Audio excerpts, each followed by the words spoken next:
Guys நீங்கள் த்ரிஷா வந்து coffee கூட்டு போகணுன்னா என்ன செய்யணும்? உங்களுக்கு சூசைடல் தாட்ஸ், டிப்ரெஷன் இந்த மாதிரி இஷ்யூலாம் இருந்துச்சுன்னா அதை எப்படி சால்வ் பண்ணணும்?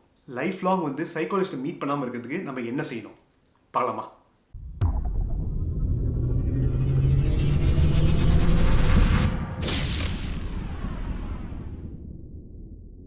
ஹலோ கைஸ், என் பேர் ஹரிஷ் ஸ்ரீகாந்தன். பிலீஃப்ன்றது ஒரு மேஜிக்கல் வேர்ட். இப்போ நீங்கள் உங்கள் வீட்டை விட்டு கீழே இறங்கி வரீங்க, அங்கே ஒரு ஷூட் நடந்துருக்கு. அந்த ஷூட்டில் வந்து த்ரிஷா அப்படியே சாரி போட்டு உங்களை நோக்கி அப்படியே நடந்து வராங்க. ஸோ அவங்களை பார்த்தோன்னே உங்களுக்கு என்ன தோணுதா, சே என்ன க்யூட்டாக இருக்காங்களே, அவங்கள ஒரு காஃபி கூப்பிட்டா எவ்வளோ நல்லா இருக்கும்னு சொல்லிட்டு உங்களுக்கு தோணுது. ஆனால் அவங்களை ஒரு டேட் கூப்பிடுறதுக்கு உங்களுக்கு வந்து தில் இல்லை. ஆனால் உங்கள் வீட்டு பக்கத்துலேயே ஒரு நெய்பர் இருக்காங்க, அவங்க ரொம்ப க்யூட்டாக இருக்காங்க. ஒரு 2 months கழிச்சு நீங்கள் என்ன பண்ணுறீங்களா, அவங்கள வந்து காஃபிக்கு வந்து கூப்பிட்றீங்க, அவங்களும் வந்து அந்த டேட்டுக்கு வந்து வராங்க. ஸோ த்ரிஷா கிட்ட உங்களுக்கு வராத தில்லு ஏன் அந்த நெய்பர் கிட்ட வந்துச்சு? ஏன்னா அந்த நெய்பர் வந்து உங்கள் லீகில் இருக்காங்கன்னு சொல்லிட்டு நீங்கள் வந்து நம்பினீங்க. ப்ளஸ் உங்களுக்கு அந்த நம்பிக்கை இருந்துச்சு, நான் வந்து அவங்கள வந்து டேட்டு கூப்பிட்டா அவங்க வருவாங்கன்னு சொல்லிட்டு. பட் த்ரிஷா விஷயத்தில் அந்த நம்பிக்கை இல்லை. ஸோ ஒரு சின்ன நம்பிக்கையில் எவ்வளோ பெரிய டிஃப்ரென்ஸ் வருது பார்த்தீங்களா? The biggest obstacle to getting what you want is not believing you can get it. So உங்கள் வாழ்க்கையில் ஏதாவது நீங்கள் வந்து அச்சீவ் பண்ணணும்னு நினச்சிங்கன்னா அது மிகப்பெரிய தடையாக வந்து எது இருக்குது தெரியுமா? உங்களோட பிலீஃப் தான்.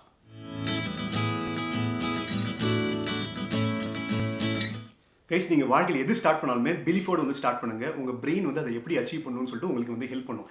இந்த பிலீஃப் தான் சக்ஸஸ்ஃபுல் பீப்புளுக்கும் நார்மல் பீப்புளுக்கும் இருக்கிற ரொம்ப பெரிய டிஃப்ரென்ஸ். ஸோ எது ஸ்டார்ட் பண்ணும்போது நம்புங்க, உண்மையாக வந்து நம்புங்க, கண்டிப்பாக அது வந்து உங்கள் லைஃப்பில் வந்து நடக்கும். இப்போ நீங்கள் யோசிச்சு பாருங்களேன், நம்ம பாஸ் கிட்ட போய் சேலரி வந்து ஏற்ற முடியுமா நம்ம கேட்கும் போதே நம்மளுக்குலாம் எங்கே வந்து சேலரி வந்து ஹைக் கொடுக்குறான்னு சொல்லிட்டு நம்மளுக்கு நம்பிக்கை இருக்காது. அதே மாதிரி நம்ம க்ரஷ்ஷை வந்து டேட்டு கூப்பிடலாம்னு சொல்லிட்டு நம்ம ஆசைப்படுவோம், ஆனால் அவங்க கண்டிப்பாக நோ சொல்லுவான்னு சொல்லிட்டு நம்மளுக்கு ஒரு சந்தேகம் வந்துடும். அதே மாதிரி டாப்பர் ஆகணுன்ற ஒரு ஆசை இருக்கும், ஆனால் நம்மளுக்குலாம் எப்படி நல்ல மார்க் வரும்னு சொல்லிட்டு சந்தேகத்துலேயே அதையும் வந்து நம்ம விட்டுருவோம். ஸோ இது மூணுத்துலேயுமே பெரிய ப்ராப்ளம் என்ன?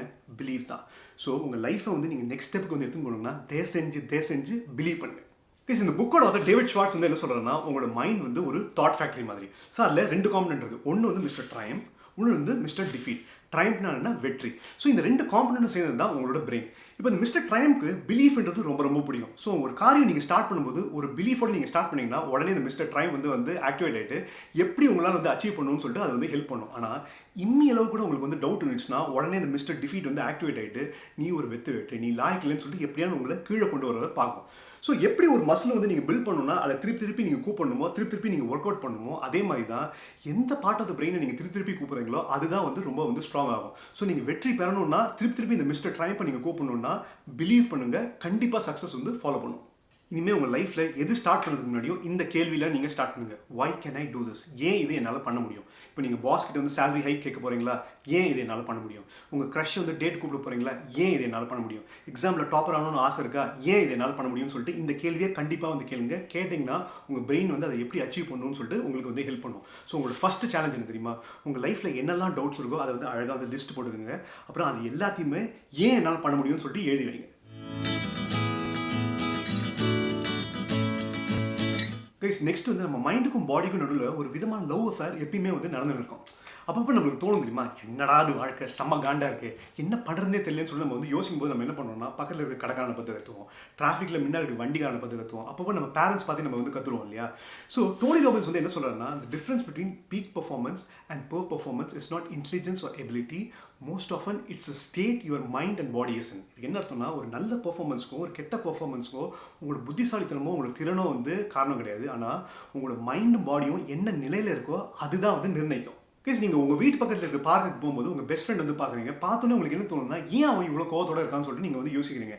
ஏன் வந்து நீங்கள் அப்படி யோசிக்கிறீங்கன்னா, மேபி அவனோட மூஞ்சில் ஒரு இன்டென்ஸ் லுக் வந்து இருந்திருக்கலாம், இல்லாட்டி அவன் சிரிக்காமல் வந்து இருந்திருக்கலாம், இல்லாட்டி அவனோட லிப்ஸ் வந்து ஒரு மாதிரி குறுகி போய் இருக்குங்களா. அதாவது உங்களோட பாடியோட ஸ்டேட், அதாவது உங்கள் ஃப்ரெண்டோட பாடியோட நிலையை பேஸ் பண்ணி தான் இந்த உலகம் வந்து என்ன டிசைட் பண்ணணும்னா அவன் என்ன ஃபீல் பண்ணுறான்னு சொல்லிட்டு. ஸோ இதை இப்படி யோசிச்சு பாருங்களேன், உங்கள் பிரெயின் தான் உங்கள் பாடிக்கு வந்து இன்ஸ்ட்ரக்ஷன்ஸ் கொடுக்கணுன்ற அவசியம் இல்லை. உங்கள் பாடி வந்து பிரெயினுக்கு இன்ஸ்ட்ரக்ஷன்ஸ் கொடுத்தா ப்ளீஸ். அப்ளைட் சைக்காலஜின்னு சொல்லிட்டு ஒரு புக் வந்து இருக்குது. அதில் வந்து என்ன போட்டிருக்காங்கன்னா, you don't just act how you feel, you also feel how you act. So இதனால தான் நான் வந்து சொல்கிறேன், உங்கள் மைண்டுக்கும் பாடிக்கும் எப்பயுமே ஒரு விதமான ஒரு லவ் அஃபேர் நடந்துகிட்டே இருக்கும். அதாவது ஒன்று சொல்கிறத ஒன்று வந்து கேட்கும், உங்கள் மைண்ட் சொல்கிறதையும் பாடி கேட்கும், பாடி சொல்கிறதையும் மைண்ட் கேட்கும். ப்ளீஸ், இந்த ஜென்ரேஷனில் பார்த்தீங்கன்னா நிறைய பேருக்கு இந்த மாதிரி ஒரு ஃபீலிங் இருக்குது, நான் ஏன் லைஃப்பில் இவ்வளோ ஸ்டக்காக இருக்கேன், எனக்கே இவ்வளோ சூசைடல் தாட்ஸ் வருது, நான் ஏன் இவ்வளோ அன்இம்பார்ட்டன்ட் பர்சனாக இருக்கேன், அதாவது முக்கியமற்ற நபராக வந்து ஏன் இருக்கேன்னு சொல்லிட்டு நிறைய பேர் வந்து யோசிக்கிறேன். இந்த மாதிரி ஃபீலிங்ஸ்லாம் உங்களுக்கு வந்துச்சுன்னா act the way you want to feel. என்ன அர்த்தம்னா என்ன மாதிரி வந்து நீங்கள் ஃபீல் பண்ணணும்னு ஆசைப்படுறீங்களோ அது மாதிரியே வந்து நடந்துக்கங்களேன். ஒரு மாதிரி சந்தோஷமாக இருக்கணும்னு ஆசைங்கன்னா அப்படி ஒரு பெரிய ஒரு ஸ்மைல் வந்து மூஞ்சில் வந்து வச்சுக்கோங்க. அது மாதிரி இருந்துச்சுன்னா உடனே இந்த பாடி வந்து பிரெயினுக்கு வந்து இன்ஸ்ட்ரக்ஷன் கொடுக்கும், உங்கள் பிரெயின் வந்து சந்தோஷமாக வந்து இருக்கும். அதே மாதிரி யாருமே வந்து என்ன லவ் பண்ணல அப்படின்னு வந்து நினச்சிங்கன்னா உங்களை யாராவது லவ் பண்ணால் நீங்கள் எப்படி வந்து ஃபீல் பண்ணுவீங்களோ அந்த விதமாக வந்து ரியாக்ட் பண்ணுங்களேன். அது வந்து உங்கள் பிரெயின் வந்து எல்லாரும் என்ன லவ் பண்ணுறாங்கன்னு சொல்லிட்டு யோசிக்க வைக்கும். கைஸ், நீங்கள் உங்கள் லைஃப்பில் பெட்டராக வந்து ஃபீல் பண்ணணும்னு நினச்சிங்கன்னா இந்த 7 ஸ்டெப்ஸ் வந்து ஃபாலோ பண்ணுங்கள். 1, ஐ கான்டாக்ட் வந்து மெயின்டைன் பண்ணுங்கள். ஐ கான்டாக்ட் வந்து மெயின்டைன் பண்ணிங்கன்னா ரொம்ப கான்ஃபிடன்ஸ் வந்து கூடும். 2வது, எப்போ நடக்கும்போதும் ஒரு 25% வந்து ஃபாஸ்ட்டாக வந்து நடங்க. ஸோ இது மாதிரி ஜாஸ்தி வேகத்தோடு நடந்தீங்கன்னா உங்களோட எனர்ஜி வந்து கூடும். 3வது, யாரை பார்த்தாலும் அழகாக ஒரு ஸ்மைல் வந்து கொடுங்க. அப்புறம் எப்போ உட்காரும் போதும் இப்படி வந்து உட்காராம நல்லா ஸ்ட்ரைட்டாக நெஞ்சு நிமித்து ஸ்ட்ரைட்டாக வந்து உட்காருங்க. அப்புறம் 5வது, எங்கே போனாலும் ஓன் த ஸ்பேஸ், அதாவது நிறைய ஸ்பேஸ் வந்து ஆக்குபை பண்ணுங்க. Make your presence felt. நீங்கள் இருக்கேன்னா வந்து அங்கே தெரியணும். ஸோ இதெல்லாம் பண்ணிங்கன்னா உங்களோட கான்ஃபிடன்ஸ் எனர்ஜிலாம் வேறு லெவலுக்கு வந்து போயிடும். அப்புறம் எப்போ பேசும்போதும் உங்கள் கையை வந்து யூஸ் பண்ணுங்கள், உங்கள் பாடி லாங்குவேஜ் வந்து யூஸ் பண்ணுங்கள். ஃபைனலாக எது நீங்கள் அச்சீவ் பண்ணணும்னு நினைக்கிறீங்களோ போல்டாக வந்து நீங்கள் டெசிஷன் எடுங்க. ஸோ உங்களோட 2வது சேலஞ்ச் வந்து என்ன தெரியுமா, உங்கள் லைஃப்பில் ஏதான ஒன்று வந்து நீங்கள் மாற்றணும்னு நினச்சிங்கன்னா இந்த 7 ஏதான ஒரு ஸ்டெப்பை வந்து முதல்ல வந்து இம்ப்ளிமெண்ட் பண்ணுங்கள். ஏன்னா if you go to the right emotions you will feel the right emotions.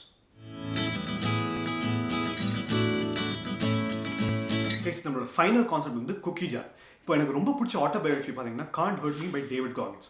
So David Goggins வந்து அந்த புக்கில் வந்து என்ன சொல்கிறாருன்னா, அவருக்கு வந்து ரொம்ப கொடுமையான ஒரு சைல்டுஹுட் இருந்துச்சு. ஏன்னா அவங்க அப்பப்பா அவர் செம்மையாக வந்து அடிப்பார், அவங்க அம்மாவையும் போட்டு செம்மையாக வந்து சாத்துவார். ஆனால் இவ்வளோ ப்ராப்ளம்ஸ் இருந்தாலும் லைஃப்பில் ரொம்ப பெரிய அத்லீட்டாகவும் ரொம்ப பெரிய யூஎஸ் நேவி சீலாக இருந்தார். அதுக்கு காரணம் தெரியுமா, குக்கி ஜார்னு சொல்லிட்டு ஒரு கான்செப்ட் வந்து அவர் யூஸ் பண்ணார். ஸோ அவர் வந்து அத்லீட்டாக இருக்கிறதுனால அப்பப்போ நிறைய வந்து இந்த 100 மைல் ரேஸ்லாம் வந்து அவர் போவார். ஸோ ஒரு டைம் என்ன ஆச்சுன்னா, ஒரு 100 மைல்ஸ் வந்து 24 ஹவர்ஸில் வந்து கவர் பண்ணணும்னு சொல்லிட்டு ஒரு ரேஸில் அவர் பார்ட்டிசிபேட் பண்ணுறாரு. ஒரு 81 மைல்ஸ் வந்து முடிச்சதுக்கப்புறம் ஒரு 2 மணி காலையில் அவருக்கு என்ன தோணுன்னா, ஒரு மாதிரி ஜாம்பி மாதிரி வந்து ஃபீல் பண்ணுறாரு. ஏன்னா காலெல்லாம் வந்து ஃப்ராக்சர் ஆகிடுச்சு, ரத்தம் வந்து கொட்டுது, ரொம்ப டயர்டாக வந்து அவர் ஃபீல் பண்ணுறாரு. உடனே அவர் என்ன பண்ணுறாருன்னா, அவர் பிரெயின்குள்ளே போயிட்டு நிறைய பாசிட்டிவ் மெமரிஸை ஒவ்வொன்றா வந்து அவர் வெளில வந்து எடுக்கிறாரு. அதாவது மற்றவங்கலாம் வந்து ஈஸியாக வந்து படிக்கும்போது நான் எப்படி 3 மடங்கு வந்து ஹார்ட் ஒர்க் பண்ணி எப்படி எக்ஸாம் வந்து நான் பாஸ் பண்ணேன், அப்புறம் எப்படி வந்து மிலிட்ரியில் கஷ்டப்பட்டு நான் போய் சேர்ந்தேன், 3 மாதத்துல எப்படி வந்து நான் 100 பவுண்ட் வந்து நான் வெயிட் வந்து குறைச்சேன், அப்புறம் இந்த தண்ணி பயத்தை எப்படி நான் கான்கர் பண்ணுறேன்னு சொல்லிட்டு இது மாதிரி நிறைய பாசிட்டிவ் மெமரிஸை அழகாக வெளில எடுத்தார். ஸோ காகின்ஸ் வந்து ஒரு மெமரியாக வந்து வெளில எடுக்கும்போது, ஒரு விக்ட்ரியை வந்து அவர் வெளில எடுக்கும்போது அவர் என்ன பண்ணாருன்னா, அந்த விக்ட்ரியை வந்து அன்னி தேதியில் அவர் அச்சீவ் பண்ணும்போது என்ன எமோஷனல் ஸ்டேட், என்ன மனநிலையில் இருந்தாரோ அந்த மனநிலையை திருப்பி வந்து அவர் ரீலிவ் பண்ண ட்ரை பண்ணுறாரு. ஸோ அவர் ரீலிவ் பண்ணதுனால அவருக்கு தனி டிரைவ் கிடைக்கிறது. அந்த ரேஸில் ஒரு உத்வேகத்தினால அந்த ரேஸையும் வந்து அவர் வின் பண்ணிடுறாரு. ஸோ இந்த குக்கி ஜார்ன்றது ரொம்ப சிம்பிளான கான்செப்ட் கைஸ். சின்ன வயசில் காகின்ஸ் வந்து அவங்க அம்மா வந்து அந்த குக்கி ஜார்லேருந்து டெய்லி வந்து ஒரு குக்கி வந்து கொடுப்பாங்களாம். அந்த குக்கி சாப்பிடும்போது அவருக்கு ரொம்ப சந்தோஷம் வந்து இருக்குமா. அது மாதிரி நீங்களும் உங்களோட லைஃப்பில் ஜார் ஆஃப் விக்ட்ரிஸ் வந்து நீங்கள் கிரியேட் பண்ணி வச்சுக்கோங்க. உங்களோட விக்ட்ரிஸ் எல்லாத்தையுமே உங்களோட மெமரிக்குள்ளே ஒரு ஜார்க்குள்ளே போட்டு வச்சுட்டு எப்போல்லாம் வந்து நீங்கள் வந்து ரொம்ப லோவாக ஃபீல் பண்ணுறீங்களோ ஒரு விக்ட்ரியாக வந்து வெளில எடுங்க. அந்த விக்ட்ரியை வந்து எடுக்கும்போது அன்றைக்கி அந்த விக்ட்ரி நீங்கள் அச்சீவ் பண்ணும்போது என்ன எமோஷனல் ஸ்டேட்டில் இருந்தீங்களோ, என்ன மனநிலையில் இருக்கீங்களோ அந்த மனநிலைக்கே போய் நீங்கள் ரீலிவ் பண்ணிங்கன்னா ரொம்ப சந்தோஷமாக உங்களுக்கு ஒரு நல்ல ட்ரைவ் வந்து கிடைக்கும். ஸோ இந்த மாதிரி தாட்ஸ் வந்து கண்ட்ரோல் பண்ணுறதுக்கு ரொம்ப பெரிய ஷார்ட்கட்டே எது தெரியுமா, இந்த குக்கி ஜார் தான்.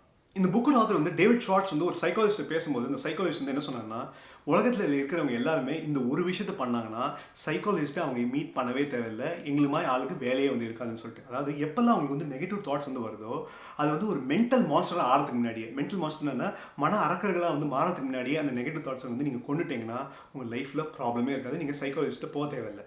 ஏன்னா உங்களோட பாஸ்ட் மெமரிஸ், பழைய நினைவுகள் தான் உங்களோட ப்ரெசென்ட்டை வந்து அஃபெக்ட் பண்ணுறது. நான் ஆல்ரெடி சொல்லியிருக்கேன், உங்களோட பிரெயின் வந்து பேங்க் மாதிரி. நான் ஏன் வேஸ்ட்டுன்னு நீங்கள் நினச்சிங்கன்னா நீங்கள் ஏன் வேஸ்ட்டுன்னு சொல்லிட்டு அதை வந்து ப்ரூவ் பண்ணும். அதேமாதிரி நான் ஏன் கெத்து, நான் ஏன் ஆசம்னு நினச்சிங்கன்னா நீங்கள் ஏன் கெத்துன்னு சொல்லிட்டு அது வந்து ப்ரூவ் பண்ணும். ஸோ அதனால் நெகட்டிவிட்டியில் எப்போல்லாம் வந்து நீங்கள் டைம் ஸ்பெண்ட் பண்ணுறீங்களோ உடனே இந்த குக்கி ஜார் கான்செப்ட் வந்து யூஸ் பண்ணுங்கள். ஏன்னா what you focus is what you feel.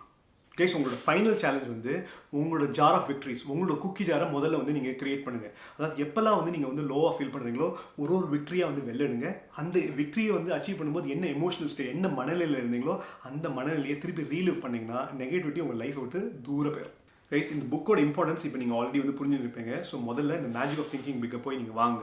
So அதோட லிங்க் வந்து டிஸ்கிரிப்ஷனில் வந்து கொடுத்துருக்கேன். கண்டிப்பாக லைஃப் வேறு லெவலுக்கு வந்து போகும். சரியா? ஸோ அடுத்த வாரம் வந்து ஃபியர், அதாவது பயத்தை எப்படி எதிர்கொள்ளணும்னு சொல்லிட்டு நம்ம வந்து பார்க்க போகிறோம். அது வரை ஹரிஷ் ஸ்ரீகாந்தன் சைனிங் ஆஃப்.